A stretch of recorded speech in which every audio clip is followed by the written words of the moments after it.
एक ही घड़ी मुहूर्त में जन्म लेने पर भी सबके कर्म और भाग्य अलग अलग क्यों? एक बार जरूर पिएगा। एक बार एक राजा ने विद्वान ज्योतिषियों की सभा बुलाकर प्रश्न किया।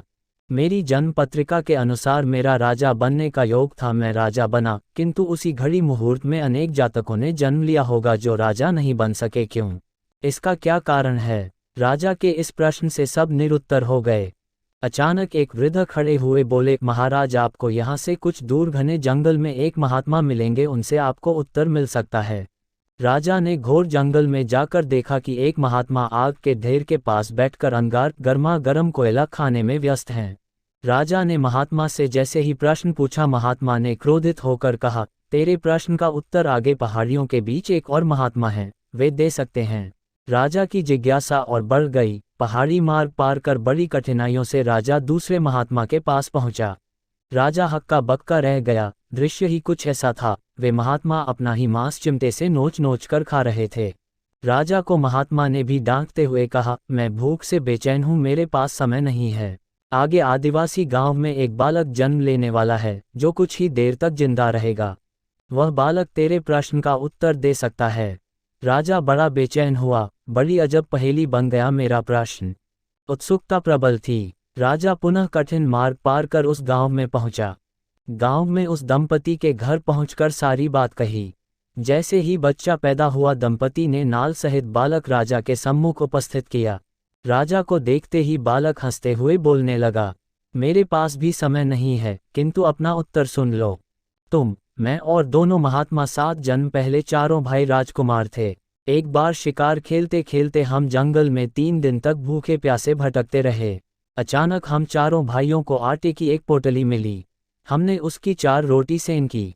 अपनी अपनी रोटी लेकर खाने बैठे ही थे कि भूख प्यास से तड़पते हुए एक महात्मा वहां आ गए।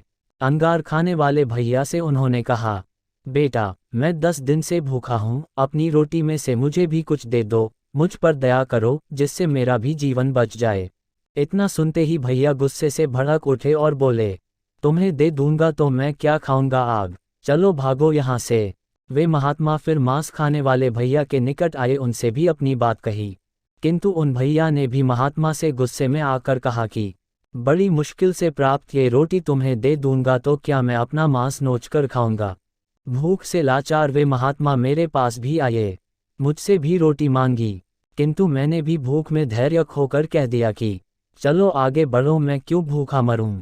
अंतिम आशा लिए वो महात्मा, हे राजन, आपके पास भी आए, दया की याचना की। दया करते हुए खुशी से आपने अपनी रोटी में से आधी रोटी आदर सहित उन महात्मा को दे दी।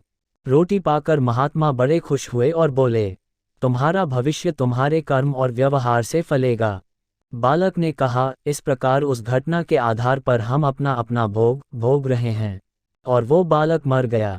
धरती पर एक समय में अनेकों फल फूल खिलते हैं, किंतु सबके रूप, गुण, आकार, प्रकार, स्वाद भिन्न होते हैं। राजा ने माना कि शास्त्र भी 3 प्रकार के हैं, ज्योतिष शास्त्र, कर्तव्य शास्त्र और व्यवहार शास्त्र।